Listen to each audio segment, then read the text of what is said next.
సిద్దిపేట జిల్లా Komaravelli police station ముందు SI భార్య ధర్నా నిర్వహించింది. కొమరవెల్లి ఎస్ఐ నాగరాజు గత 2 సంవత్సరాల క్రితం తనను కాదని రెండవ అమ్మాయిని వివాహం చేసుకున్నాడని ఎస్ఐ భార్య మానస ఆరోపించింది. గత ఏడాది క్రితం మొదటి భార్య మానసను వారి పిల్లలను ఇద్దరిని కరీంనగర్లో అద్దెకు ఇల్లు తీసుకుని వారికి కాపలాగా ఒక పోలీస్ కానిస్టేబుల్ ఉంచాడని ఆమె తెలిపింది. గత 2 నెలలుగా మొదటి భార్య మానసను విడాకులు ఇవ్వాలని నానా ఇబ్బందులకు గురి చేశాడని, అలాగే వారి ఇద్దరు పిల్లలను మొదటి భార్య వద్ద ఉంచకుండా తీసుకెళ్లి మానసను ఇబ్బందులకు గురి చేస్తున్నాడని ఆమె పేర్కొంది. ఎస్ఐ నాగరాజు కుటుంబ సభ్యుల ప్రమేయంతోనే ఎస్ఐ రెండవ వివాహం చేసుకున్నాడని మానస తెలిపింది. మొదటి భార్య మానస కొమరవెల్లి పోలీస్ స్టేషన్ వద్దకు వచ్చి ఎస్ఐ వివరాలు అడగగా ఎస్ఐ సెలవుల్లో ఉన్నారని స్టేషన్ సిబ్బంది తెలిపారు. జిల్లా పోలీసు అధికారులను సంప్రదించినా తగు న్యాయం జరగలేదని మానస వాపోయింది. ఇప్పటికైనా తమ పిల్లలను తమకు అప్పగించాలని, తగు న్యాయం చేయాలని మానస డిమాండ్ చేస్తోంది.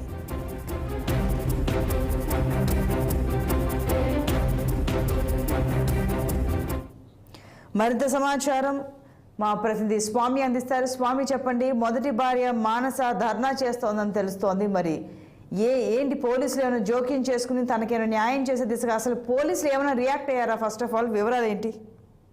న్యాయం, ధర్మం, చట్టం అని చెప్పేటటువంటి ఒక పోలీస్ అధికారి తన భార్య ఇద్దరు పిల్లలు ఉండగానే మరో వివాహంతో అక్రమ సంబంధం కొనసాగిస్తున్న ఘటన సిద్దిపేట పోలీస్ కమిషనరేట్ పరిధిలో కొమరవెల్లి పోలీస్ స్టేషన్ లో చోటు చేసుకుంది. ఇక్కడ నాగరాజు గతంలో కరీంనగర్ పరిధిలోని పోలీస్ స్టేషన్ లో ఎస్ఐగా పనిచేసినప్పుడు ఈ మానస అనే అమ్మాయి అక్కడ పెళ్లి చేసుకుని ఇద్దరు బాబులు కూడా తనకున్నారు. ఈ మధ్య కాలంలో సిద్దిపేట కమిషనరేట్ పరిధిలోని కొమరవెల్లి ప్రాంతానికి ట్రాన్స్ఫర్ కావడం జరిగింది. అయితే 2 నెలల క్రితం ఇక్కడికి వచ్చిన తర్వాత మరో మహిళతోటి సహజీవనం చేస్తున్నట్టు కూడా మొదటి భార్య చెప్తా ఉంది.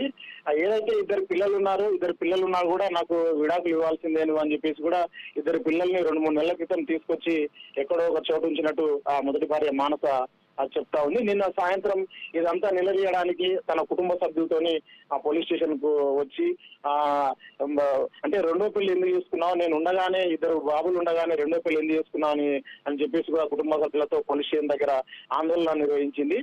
సో ఇదంతా పై అధికారులకు కూడా ఆమె పలుసార్లు ఫోన్ ద్వారా మిగతా సమాచారాన్ని కూడా ఇచ్చినా కూడా వాళ్ళు పెద్దగా రియాక్ట్ కాలేదని కూడా ఆమె ఆవేదన చెందుతా ఉంది. ఏది ఏమైనా ఒక చట్టాన్ని, న్యాయాన్ని, ధర్మాన్ని అని చెప్పేటటువంటి పోలీస్ అధికారులే వాళ్ళే అంటే ఒక మహిళతోటి తన భార్య ఉండగా ఇద్దరు పిల్లలు ఉండగా కూడా సహజీవనం చేస్తున్న ఘటన విస్మయం చెందుతుందని చెప్పుకోవచ్చు. ఏదేమైనా అంటే విడాకు లేకుండానే ఒక పోలీస్ అధికారి, ఒక బాధ్యతగా ఉండాల్సినటువంటి ఒక పోలీస్ అధికారి, సామాన్యులకు బాధ్యత విషయంలో చెప్పాల్సిన పోలీస్ అధికారి ఇట్లా చేయడం అనేది కూడా చాలా విస్మయం చెందుతున్న అంశంగా మనం చెప్పుకోవచ్చు. ఇప్పటికే ఆమె సిద్దిపేటలోని పోలీసు కమిషనరేట్ పరిధిలో కూడా సిపి గారు కూడా ఆమె చెప్పుకోవడం జరిగింది.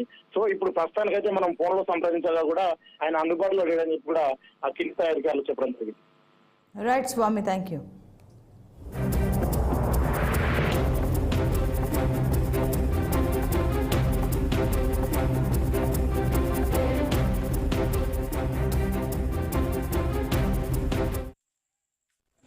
కాకముందే ఆయనకు ఆ బిడ్డనిచ్చిన తర్వాత 15 రోజులకు జాబ్ వచ్చింది. సాంప్రదాయబద్ధంగా పెళ్లి చేసిన.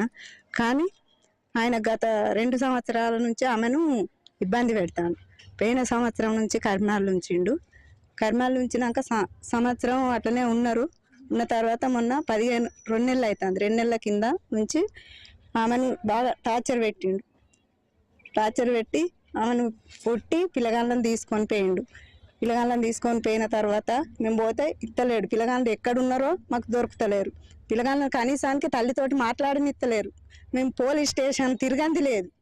సిపి మేడం దగ్గరికి పోయినాం, సిఐ దగ్గరికి పోయినాం, అన్నీ మొత్తం మహిళా పోలీస్ స్టేషన్కి పోయినాం. ఎక్కడికి పోయినా రెస్పాన్స్ అవ్వలేదు, అచ్చుడు లేదు, మాట్లాడు లేదు. ఆయన ఎందుకు అవుతలేడు, ఎందుకు మాట్లాడతలేడు? పిల్లలను తీసుకొని పోయి తల్లికి కలవనిత్తలేడు, కనీసానికి చూడనిత్తలేడు, ఫోన్ మాట్లాడనిత్తలేడు. ఏంది అంటే నాకు విడాకులు కావాలని చెప్తాడు. ఎందుకోసం విడాకులు అంటే దానికి చెప్పాడు కారణం.